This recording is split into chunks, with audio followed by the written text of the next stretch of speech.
मी कोठून सुरुवात करू समजत नाही, पण आज मन मोकळं करतेच ग. आता ना आतल्या जीव गुदमरायला लागला आहे. माझ्या सासरी सगळेच खूप छान आहे. सासू सासरा आणि नवराही. मला कोणाचाही कसलाच त्रास नाही. सगळे काळजी घेतात. आमचे अरेंज मॅरेज आहे. मी संकेतला काही खास ओळखत नव्हते आणि लग्न सुद्धा लवकरच घाईघाईत झाले. त्याचाही स्वभाव छान आहे. मी सुद्धा नवीन होते. मी प्रयत्न करत होते सर्वांमध्ये मिसळण्याचा आणि मिसळलेही. पण अनघा खूप मनमिळाऊ मुलगी होती आणि नेहमीच सकारात्मक वृत्ती ठेवणारी होती. अभ्यासातही हुशार होती. अगदीच परफेक्ट. तिचे आई बाबा लग्नासाठी स्थळ पाहत होते. ती सुद्धा लग्नाला तयार होती. फक्त तिला जोडीदार समजून घेणारा हवा होता. इतकीच एक तिची अपेक्षा होती. एक दिवस तिच्यासाठी एक स्थळ आले. खूप छान मुलगा होता. संकेत नाव होते. संकेतची जॉईंट फॅमिली होती. घरदार व्यवस्थित. मुलगा दिसायलाही छान होता. संकेतला अनघा खूप आवडली. दोघांनी लग्नाला संमती दिली. अगदी महिन्याभरातच लग्न झाले. तिच्या वडिलांनी धूमधडाक्यात लग्न लावून दिले. आता अनघाने नवीन आयुष्याला सुरुवात केली होती.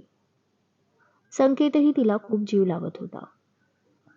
दोघांनी आपला भूतकाळ एकमेकांबरोबर शेअर केला. संकेतने त्याला कोणती मुलगी आवडत होती तेही सांगितले. दोघांमध्ये पारदर्शकता आली होती. दोघांनी संसाराला सुरुवात केली होती. अनघा सर्वांमध्ये मिसळण्याचा प्रयत्न करत होती. साखर पाण्यात विरघळावी तशी ती सासरी राहू लागली. सासू सुद्धा अनुकरूनच तिला हाक मारायची.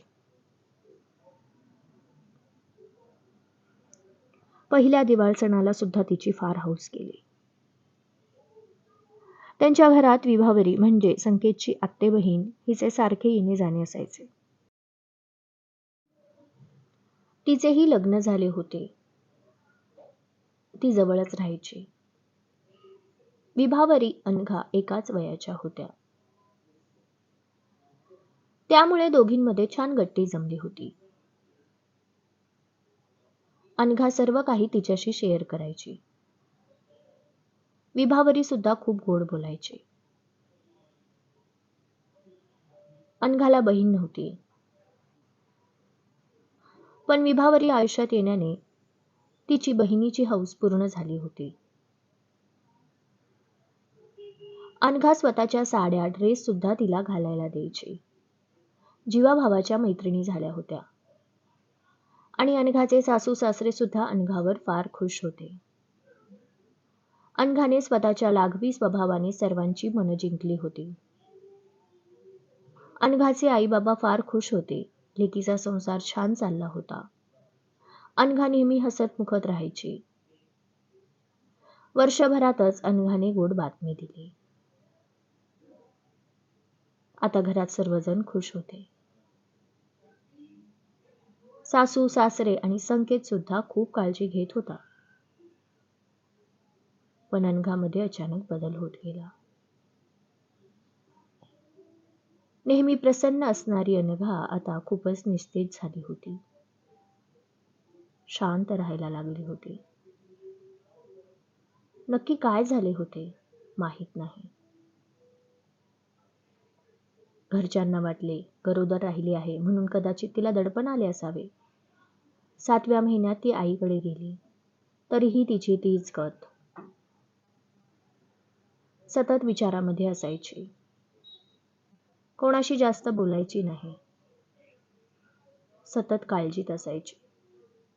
आई बाबा पण किती तिला बोलतं करायचे, तरी पण ती काहीच बोलायची नाही.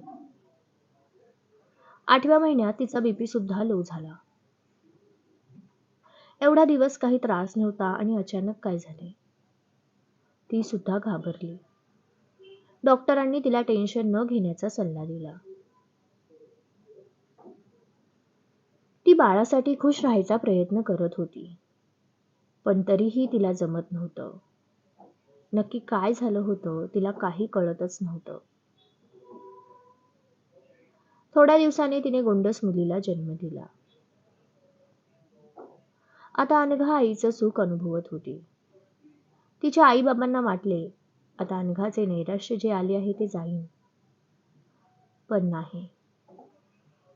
मुलीला सुद्धा जास्त घेत नव्हती. तिच्याच दुनियेत असायची.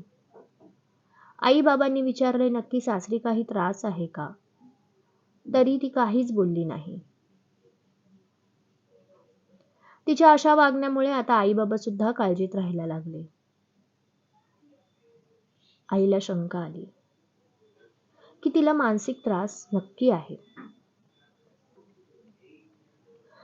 तिने मग तिची बालपणीची मैत्रीण सुजाता, जी मनोवैज्ञानिक होती, तिला फोन करून बोलावले. सुजाता आली. सुजाताला पाहून अनघा खूप खुश झाली, कारण दोघी बालपणीच्या मैत्रिणी होत्या, एका शाळेतल्या आणि एकाच कॉलेजच्या. नेहमी एकमेकींसोबत सर्व शेअर करायच्या. दोघी चक्क 5 वर्षांनी भेटल्या होत्या, कारण सुजाता बाहेरगावी गेली होती आणि अनघाच्या लग्नालाही येऊ शकली नव्हती. तिने अनघाला पाहताच ओळखलं की ती भरपूर डिप्रेशनमध्ये आहे.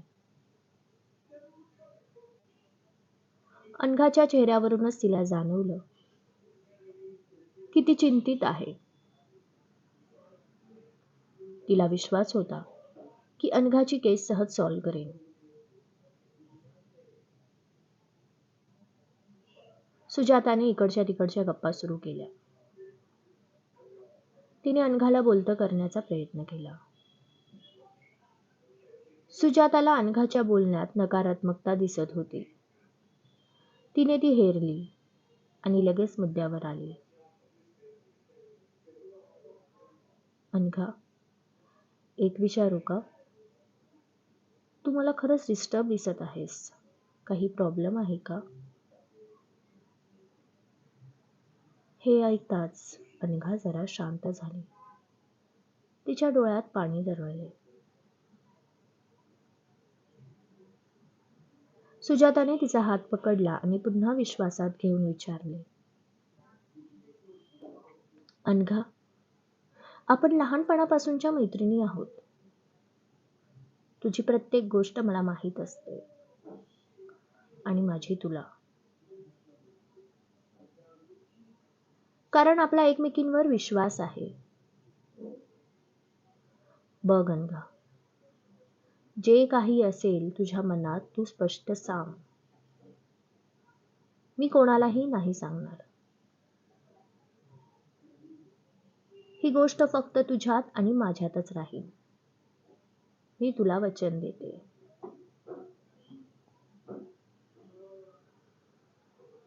अनघाच्या डोळ्यातून फक्त अश्रू येत होते. जणू काही वर्षभराचा बांध फुटला होता.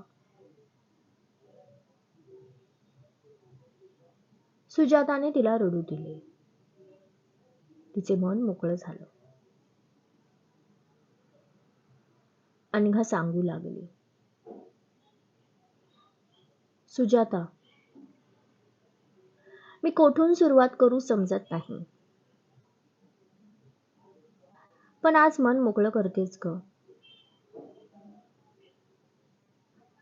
आता ना आतल्या जीव गुदमरायला लागला आहे. माझ्या सासरी सगळेच खूप छान आहे. सासू, सासरा आणि नवराही. मला कोणाचाही कसलाच त्रास नाही. सगळे काळजी घेतात. आमचे अरेंज मॅरेज आहे. मी संकेतला काही खास ओळखत नव्हते आणि लग्न सुद्धा लवकरच घाईघाईत झाले. त्याचाही स्वभाव छान आहे. मी सुद्धा नवीन होते. मी प्रयत्न करत होते सर्वांमध्ये मिसळण्याचा, आणि मिसळलेही. पण त्याची आतेबहीण विभावरी, तिने मला जेव्हा मी प्रेग्नेंट राहिले तेव्हा सांगितले की संकेतचं एका मुलीवर खूप प्रेम होते. त्याला ती खूप आवडायची, पण ते काही कारणास्तव जमले नाही आणि तुझं स्थळ आले. आम्हाला संकेत खुश वाटत नव्हता. तुझ्याशी लग्न जमल्यापासून खूप चिडचिड करायचा. तुझं नाव काढलं तरी तो चिडायचा. आणि तुमचं लग्न जमल्यावरही संकेत तो त्या मुलीशी फोनवर बोलायचा. हे ऐकून मला फारच वाईट वाटलं. म्हणजे मी संकेतला आवडत नव्हते, तरी त्याने मजबुरी म्हणून माझ्याशी लग्न केलं? हेच विचार येत राहिले. त्यामुळे मी संकेतवर पूर्ण विश्वास ठेवूच शकले नाही. आणि मुळात मला खूपदा असे वाटले त्याला विचारावे, पण माझी हिंमतच झाली नाही. त्याच्या वागण्यात मला कधी दिसले नाही की त्याला मी आवडत नाही. पण तरीही त्यानंतर प्रत्येक दिवस मला खूप त्रास होत गेला. मी आनंदी राहण्याचा प्रयत्न करायचे, पण आता थकले मी. आता नाही होत. सतत तेच विचार येतात. संकेतने मला माझ्या बाळाला सोडले तर? त्याला खरंच मी नाही आवडत का? त्याने का केले माझ्याशी लग्न? नको ते विचार येतात. मी एकदा जीव देण्याचा विचार केला होता, पण माझ्या पोटात बाळ होते म्हणून मी नाही केले तसे काही.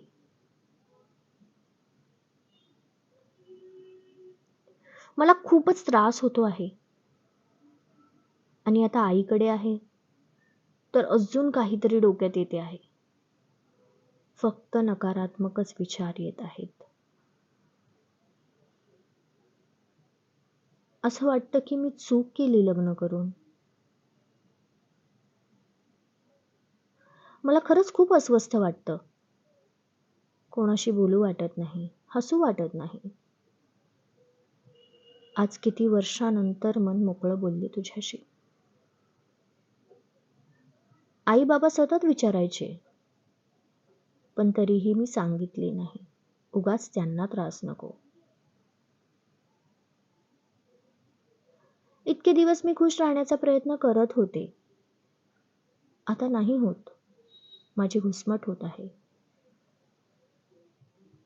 ती विभावरी, जिला मी बहीण मानत होते, ती प्रत्येक वेळी मला फोन करून सतत असे काहीतरी सांगायची ज्याने मला त्रास होईल. आता पण तिने मेसेज केला आहे, संकेत घरी नाही. कुठे गेला काय माहीत. मी त्याला फोन करते आहे तर फोन उचलत नाही. काहीतरी वेगळंच डोक्यात येत आहे. खरं तर आता मी तिलाच वैतागली आहे. हे बोलून अनघा रडायला लागली. सुजाताला कळलं होतं की नक्की काय प्रॉब्लेम आहे. मुळात विभावरीने तिच्या मनात संशयाचे भूत जाणून बुजून निर्माण केले होतं.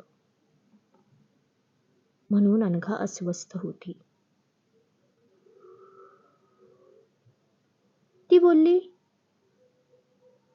अनघा, बघ, सर्वात आधी जे तुझ्या मनातील असुरक्षितता आहे ती काढ. ते महत्वाचे आहे. संकेत तुझा नवरा आहे आणि तुम्ही दोघांनी एकमेकांविषयी सर्व सांगितले होतेच की. विभावरीने जे तुझ्या मनात असे संशयाचे विष कालवले आहे ते मुद्दामून. ती कशावरून खोटं नाही बोलत. बघ, ही विभावरी सारखी लोक असतात, त्यांना दुसऱ्यांना मानसिक त्रास द्यायला खूप आवडतो. त्यांना आनंद होतो. आता पण तिला काय गरज आहे तुला सांगायची की तो बाहेर आहे? काही काम असेल म्हणून गेला असेल बाहेर. खूप छोटी गोष्ट आहे ग. तूच बोलते तो तुझी काळजी घेतो. इथेच तर सर्व आले की. जर त्याला तू आवडतच नसती तर कशाला त्याने तुझी एवढी काळजी घेतली असती? प्रेम दिले असते. थोडा विचार कर ना. खरं तर मानसिक रोगी तू नाही, ती विभावरी आहे, जी तुमच्यामध्ये गैरसमज निर्माण करते आहे, तेही जाणून बुजून. ती काय लहान नाही. कुठे काय बोलायचे हे तिला कळतं, पण तरी तुला त्रास व्हावा म्हणून तिची ही थेर चालली आहे. हल्ली सर्वच प्रेम करतात ग. तरुण वयात प्रेम ही भावना येतेच की. आपणही त्या टप्प्यावर होतोच ना. आपल्यालाही प्रेम झाले. पण लग्नाच्या बेडीत अडकल्यावर तू नवऱ्यासोबत एकनिष्ठ आहेसच की. तसेच संकेतचेही झाले. उगाच तू त्या विभावरी सारख्या विकृत बाईचं ऐकून चांगला संसार उद्ध्वस्त करते आहेस. आता जर तुला ह्यातून बाहेर पडायचे असेल तर त्या विभावरीशी लांब राहा. तिच्या कोणत्याही गोष्टीवर विश्वास ठेवू नको. आणि जमलंच तर तिचे खरे रूप संकेत समोर आण. म्हणजे पुढे ती असे काही करणार नाही. तिच्या विकृत वृत्तीला आळा घालणे महत्वाचे आहे. कारण असे लोक फक्त दुसऱ्याच्या आयुष्याशी खेळतात आणि मजा बघतात. हीच मजा ती घेते. फक्त असुरी आनंद घेते. तिला कळत नाही की तिच्या या अशा वृत्तीपायी तुला किती त्रास होत आहे. आणि मुळात ती हे करते आहे ते तुला त्रास देण्यासाठीच. आता तू सावध राहा. तू तुझं आयुष्य छान जग. आणि आता तर तू आई पण झाली आहेस. तुझं किती गोड पिल्लू आहे. मन मुरादपणे जग. आता बाहेर ये त्या विळख्यातून ज्यात तू स्वतःला बंदिस्त केले होते. खरं तर तुझ्या या अवस्थेसाठी तूच जबाबदार आहेस. जर तू तेव्हा संकेतशी बोलली असतीस तर इथपर्यंत ही वेळ आलीच नसती. असो, ह्यापुढे मनात काही ठेवू नको. ज्या गोष्टी खटकतात लगेच व्यक्त कर, म्हणजे असा त्रास होणार नाही. अनघाच्या डोळ्यातून खरंच आता आनंदाश्रू येत होते. आज तिला किती दिवसाने मोकळं वाटलं होतं आणि हसायला येत होतं स्वतःच्या मूर्खपणावर. तिने सुजाताला घट्ट मिठी मारली आणि थँक्स बोलले. अनघाला तिच्यातली हरवलेली अनघा देऊन सुजाता निघून गेली. अनघाने तिच्या मुलीला कुशीत घेतले आणि मनसोक्त पापी देऊ लागले.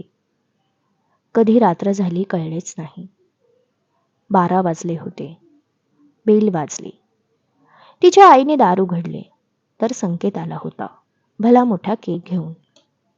आज अनघाचा वाढदिवस होता. ती विसरली होती. तिच्यासाठी सरप्राईज होते आणि हा वाढदिवस तिच्यासाठी खास होता. कारण तिने मनोमन पूर्ण विश्वासाने संकेतची अर्धांगिनी म्हणून पुन्हा त्याच्या आयुष्यात प्रवेश केला होता. मनातच शपथ घेतली, ह्यापुढे संकेतशी सर्व काही मनमोकळेपणाने बोलणार. जर आयुष्य सुखी राहायचे असेल तर विभावरी सारख्या लोकांपासूनच लांबच राहिलेलं कधीही योग्य. अशी लोक आयुष्याच्या कोणत्याही वळणावर भेटतात. आपल्या माणसावर विश्वास असेल तर कोणतेही नाते तुटत नाही. अनघाने खूप मोठी चूक केली होती. संकेतवर अविश्वास दाखवला आणि त्याच्याशी घाबरून संवाद साधला नाही. तिथेच ती चुकली आणि ती मानसिक रोगी बनली. म्हणून मनात गोष्टी साठवून न ठेवता त्यांचा योग्य वेळी योग्य माणसाकडे निचरा करणे महत्वाचे आहे. बरोबर ना? कारण छोट्या छोट्या गोष्टी मनात राहिल्या की मोठे मोठे प्रॉब्लेम आयुष्यात एक दिवस येतातच. आणि माणूस अशा विळख्यात अडकतो. स्वतःच्या नकारात्मक विचारांनी तो जगण्याचे सुंदर क्षण रडत रडत घालवतो. मन मोकळं करून जगलो की आयुष्य खरंच सुंदर होते. एकच आयुष्य आहे ना. भरभरून जगायचे. लेखिका अश्विनी पाखरे उगले. तुम्हाला जर कथा आवडली असेल तर चॅनलला जरूर सबस्क्राईब करा आणि तुमच्या जवळच्या लोकांसोबत हा व्हिडिओ जरूर शेअर करा. लवकरच भेटू नवीन कथेसह. धन्यवाद.